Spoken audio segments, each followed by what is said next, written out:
राधे राधे सभी को। कैसे हो आप सब? उम्मीद करती हूँ नाम जप आप सब करते होंगे और सभी लोग खुश होंगे, स्वस्थ होंगे। आज मैं महाप्रभु के बारे में एक ऐसी बात बताना चाहती हूँ जिसके बारे में बहुत कम लोगों को पता है। तो चैतन्य महाप्रभु की जो कथा है वो आज मैं आप सबके साथ शेयर करती हूँ। एक समय की बात है, कृष्णदास नाम के एक सेवक उनके साथ रहते थे। कृष्णदास नाम के एक सेवक जगन्नाथपुरी में महाप्रभु के साथ रहते थे। तो महाप्रभु ने उनको बोला कि हम तीर्थ स्थान चलते, तीर्थ धाम चल रहे, तो आप तैयार हो जाओ और अपने सारा सामान पैक कर लो, हम लोग वहीं पे जाएंगे। उनके दास थे, बोला ठीक है। भक्त भक्त जो होते हैं वो भगवान की हर बात मानते हैं। उन्होंने ठीक है, सारा सामान पैक किया और पैक करके वो जाने की तैयारी करके निकल पड़े। रास्ते में महाप्रभु को विश्राम करना था, तो विश्राम करने के लिए रुक गए। और वहीं पे एक दुष्ट प्रवृत्ति के एक व्यक्ति थे जो सन्यासी का वेश तो लिए थे पर सन्यासी नहीं थे। तो उन्होंने कृष्णदास जी को बोला कि अरे आप इनके महाप्रभु के साथ रहते हो, क्योंकि आपको पता है अच्छे लोगों की हमेशा कुछ न कुछ लोग बुराई करते हैं और उनके कर्म को देख करके सोचते हैं अरे इनकी इज्जत, इतनी इज्जत हो रही है और मेरी कोई इज्जत नहीं हो रही, तो उनसे ईर्ष्या करते हैं। तो ऐसे ही एक थे, कोई ऋषिवर ऐसे ही कह सकते हैं, हम संत कह सकते हैं, संत थे। तो उन्होंने बोला कृष्णदास को कि आप जो महाप्रभु के साथ रहते हो, आपको तो सूखा रोटी खाने को मिलता है, आप हमारे पास आओ, हम देखो कितने अच्छे से आपको खाना पीना खिलाते हैं और क्या सेवा करते हैं।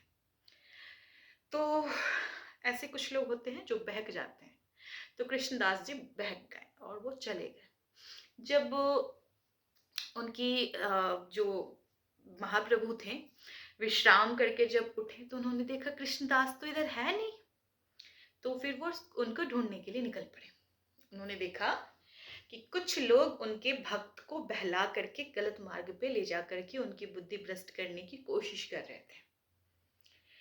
तो उन्होंने बोला कि अरे कृष्णदास, तुम यहाँ पे बैठ के हलवा खा रहे हो, चलो हमें आगे चलना है। तो कृष्णदास को शर्म आया कि मैंने इनको छोड़ करके अब मैं इनके पास आ गया हूँ, अब मैं किस मुंह से महाप्रभु को बोलूं कि मैं आपके साथ नहीं रह सकता। तो उन्होंने क्या किया, कुछ नहीं बोला, बस सर झुका लिया। तो जिसके पास वो रहते थे समझ गए कि इसी ने मेरे भक्त को बहलाया है, फुसलाया है। तो उनको बोला कि तुम ऐसा करो, तुम्हारे पास तो बहुत नम्रता के साथ बोला कि देखो प्रभु, आपके पास तो इतने सारे सेवक हैं आपके, मेरे पास एक भी सेवक नहीं है, तो इस सेवक को आप मुझे वापस कर दो और आप अपने सेवक के साथ अपना दिन गुजारो। तो उन्होंने बोला कि नहीं, बिल्कुल नहीं, हम इसको नहीं दे सकते, क्योंकि अब ये मेरे पास आया है, तो इसीलिए अब मेरा इसके ऊपर अधिकार है और मैं अपने सेवक को आपको नहीं दे सकता। तो महाप्रभु जी ने पहले तो विनती की थी और एक सभ्य पुरुष का यही कर्तव्य है कि पहले हाथ जोड़ करके समझाएं। मानते हैं तो बहुत अच्छी बात है, नहीं तो भगवान श्री कृष्ण की तरह सुदर्शन चक्र भी धारण कर लेते हैं। और वैसे भी आप सबको पता है कि ये जो महाप्रभु हैं वो भगवान श्री कृष्ण और राधा रानी के युगल रूप का एक अवतार लिया था इन्होंने, महाप्रभु ने, गौरांग महाप्रभु ने। तो उन्होंने बोला कि मैं नहीं दे सकता। तो फिर पहले तो प्यार से समझाया, समझ में नहीं आया। जैसे कि भगवान श्री राम जी ने भी पहले हाथ जोड़ के ही समुद्र को बोला था कि आप मुझे रास्ता देने का कृपा करें, और जब रास्ता समुद्र ने नहीं दिया तब उन्होंने धनुष बाण उठा करके समुद्र को ललकारा था।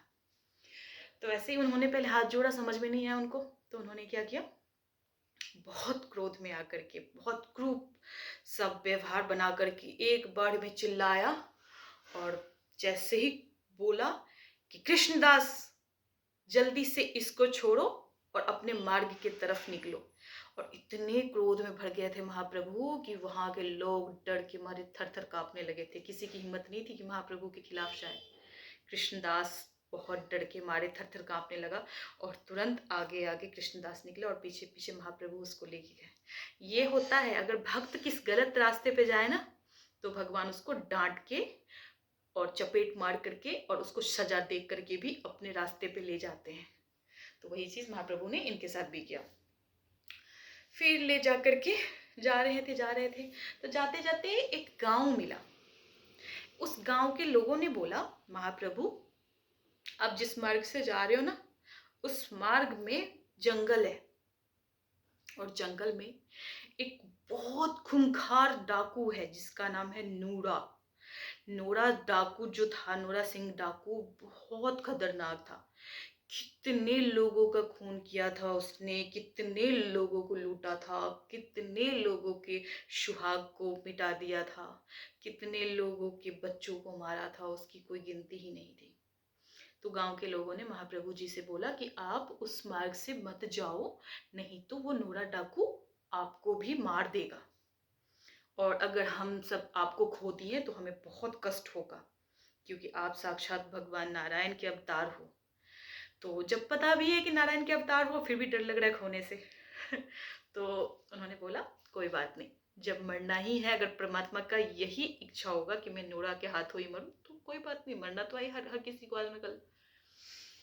तो वो कृष्णदास को लेके नहीं गए क्योंकि उनके अंदर थोड़ा सा सन्यासी बने नहीं थे, तो इसीलिए उनको छोड़ दिया और वो अकेले गए।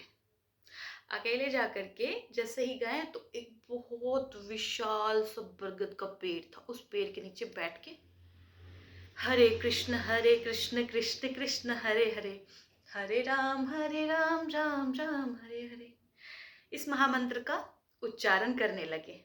और जब वो उच्चारण कर रहे थे महामंत्र का तो उस नोरा डाकू का जो मतलब छोटे छोटे जो डाकू थे ना उनके कानों में ये आवाज गई।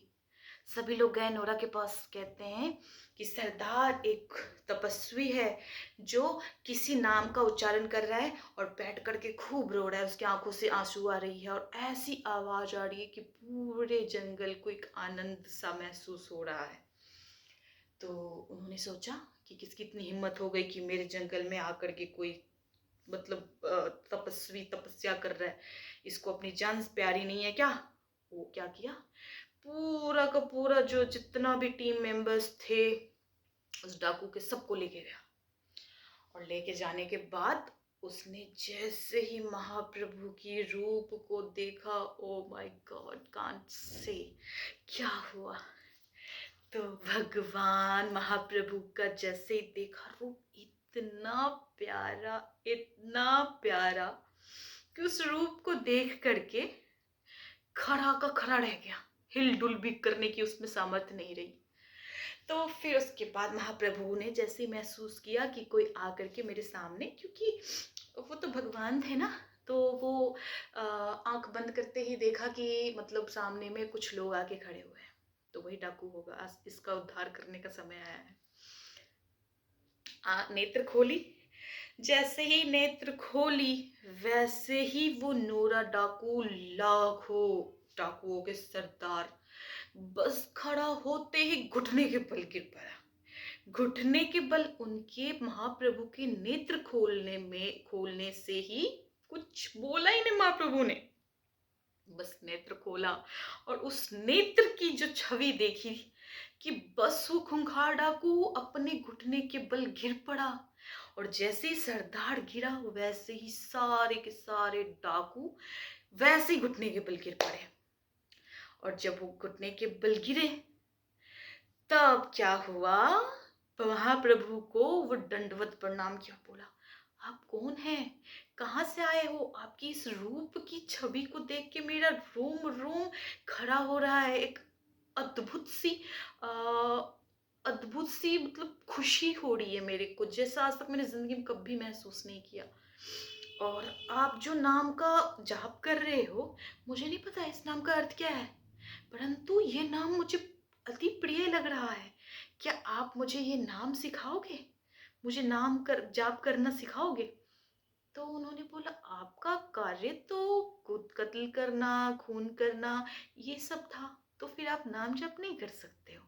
नाम जाप जो करते हैं वो किसी का खून नहीं करते, किसी को लूट मार नहीं करते।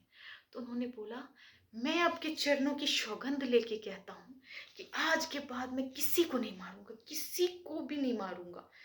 तो उन्होंने बोला, मारोगे नहीं, तुम्हारी तो रोजी रोटी बंद हो जाएगी। तो उन्होंने बोला, आज मैं 60 साल का हूँ और 60 साल में मैंने इतने खून किए हैं कि उसकी गिनती मुझे भी नहीं है, और शायद ईश्वर को भी गिनती नहीं पता होगा कि मैंने कितने लोगों की जान ली है, कितने लोगों को लूटा है।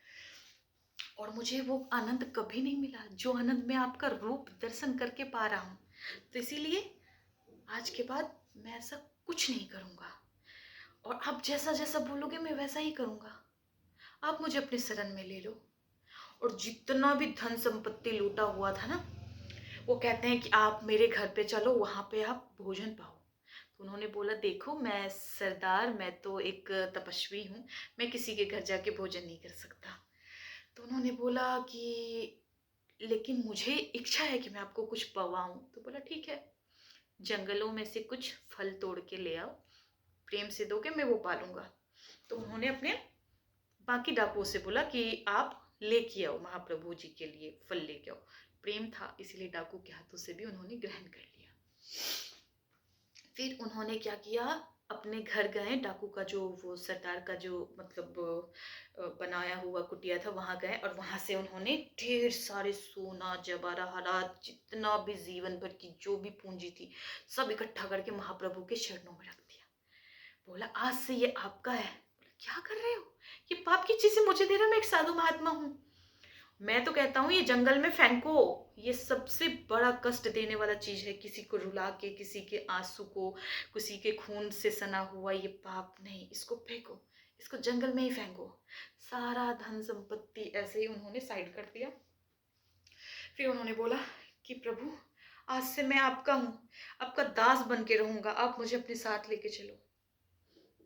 महाप्रभु जी ने बोला कि जैसी कि प्रभु की इच्छा, अगर उनकी इच्छा यही है कि आप मेरे साथ चलो तो मैं कौन होता हूँ नहीं ले जाने वाला। तो जैसे ही उन्होंने बोला ना मैं आपके साथ जाऊंगा, वैसे ही उनके जो बाकी जो डाकू था वो सब लोग गुस्सा हो गया। बोलता है कि देखो, हम लोग एक अच्छे परिवार से थे, आपने हमें किडनैप किया, किडनैप करके उसके बाद हमें ये गलत मार्ग पे चलाया है, आपने हमारी आदत बिगाड़ी है। अब इस बिगड़े हुए आदत को छोड़ करके आप उनके पास चले जाओगे तो हमारा सरदार कौन होगा। हम अगर आपके लिए शस्त्र उठा सकते हैं तो हम आपको अपने रास्ते पे वापस लाने के लिए भी शस्त्र उठा सकते हैं। इसीलिए प्यार से अपने पद को ग्रहण करो और डाकू बन के रहो। तो उन्होंने बोला कि देखो भाई, अब तो मैं संत के शरण में आ गया हूं, अगर आप तो मार भी डालोगे मुझे, मार डालो। सोचो, एक बड़ा सा खूंखार डाकू आज कह रहा है अपने छोटे जूनियर डाकू को, कह रहा है कि तुम मुझे मार दो, जो करो तुम जानो, पर मैं प्रभु के शरण को नहीं छोड़ सकता, मैं महाप्रभु के बिना एक पल भी नहीं रह सकता हूँ। इतना एक क्षण में उनको उससे प्रेम हो गया था, और क्या ही बताऊं। तो बाकी के जो डाकू थे उसमें से कुछ अच्छे डाकू भी थे जिनकी बुद्धि को महाप्रभु ने बदल दिया था। तो उन्होंने बोला कि नहीं नहीं, आपके साथ मैं भी जाऊंगा, मैं भी जाऊंगा, आप हमें ऐसे छोड़ के नहीं जा सकते हो। तो उन्होंने बोला, ठीक है, जिसको मन है वो सब मेरे साथ चलो, और जो नहीं जाना चाहता वो सारा संपत्ति तुम लोग भाई लोग रख लो, जो भी मैंने जिंदगी भर पाप किए हैं वो सारा धन दौलत संपत्ति सोना चांदी जवाहरात सब तेरे, मैं कुछ नहीं लेके जाऊंगा, बस मुझे जाने दो महाप्रभु जी के साथ। अब बाकी के जो जीवन बचे हुए हैं वो मैं महाप्रभु के साथ ही गुजारना चाहता हूँ। अगर इस जीवन में मैंने परमात्मा को छोड़ दिया तो ना जाने मुझे फिर कब तक भटकना पड़ेगा, इसीलिए मुझे जाने दो। और उन्होंने हाथ जोड़ करके अपने सारे के सारे जो उनके डाकू के जो टीम मेंबर्स थे सबसे माफ़ी मांगी और वहाँ से निकल पड़े। और जैसे ही उस डाकू को लेकर के गांव आए, सारे लोग डर गए कि ये क्या, इतना बड़ा खूंखार डाकू आया है, हो सकता है कि कहीं इनको मारेगा तो नहीं, मतलब महाप्रभु को मारने के लिए लेके आया होगा बाहर, कुछ ऐसी बात होगी। सब लोग गांव में छुप गया। तो सभी लोगों को महाप्रभु जी ने बोला कि देखो सब लोग बाहर, घर से बाहर आओ, ये हमारे घर से कुछ दिनों के लिए दूसरे घर गया था, अब ये हम सबके जैसे ही है, तो इसीलिए इसे डरने की कोई जरूरत नहीं। सभी लोग घर से बाहर निकले और देखा कि जिस डाकू का नाम सुन के लोग बेहोश हो जाता था, वो डाकू के साथ महाप्रभु ने क्या ऐसा वहां पे चमत्कार किया जंगल में कि उनकी बुद्धि इतनी शुद्ध हो गई कि जो अपना पूरा जीवन भर का सब कुछ त्याग के परमात्मा के शरण में आ गए। फिर उन्होंने कृष्णदास को भी वहां से लिया और उसके बाद लेकर के फिर आगे की यात्रा शुरू की।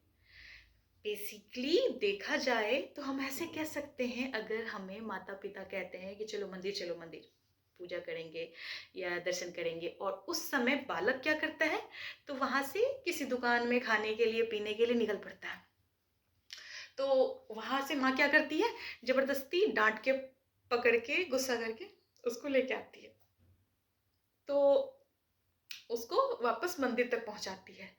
तो हमारे जीवन में कभी कोई प्रॉब्लम आए, कभी कोई समस्या आए, तो ये नहीं समझना चाहिए कि भाई मेरे को भगवान ने कष्ट दिया। नहीं, ये कष्ट इसलिए दिया है ताकि आप रोते रोते वापस प्रभु के शरण में चले जाओ। तो इसीलिए कभी भी भगवान पे क्रोध या उनसे कभी भी सवाल नहीं पूछना। जो कर रहे हैं परमात्मा हमारे लिए सबसे अच्छा कर रहे हैं, इसीलिए उनके हर किए हुए कार्य पे हमें आंख बंद करके विश्वास करना चाहिए। चाहे वो हमारे परिवार में कोई बहुत बड़ा घटना हो गया हो या हमारी मृत्यु ही हमारे गले पे आके अटक जाए ना, तभी भी नहीं कहना चाहिए परमात्मा आपको ऐसा नहीं करना चाहिए था, 2-4 साल में और जीना चाहता था। नहीं, ये उनके हर एक फैसले पे हमें खुद से ज्यादा भरोसा करना चाहिए।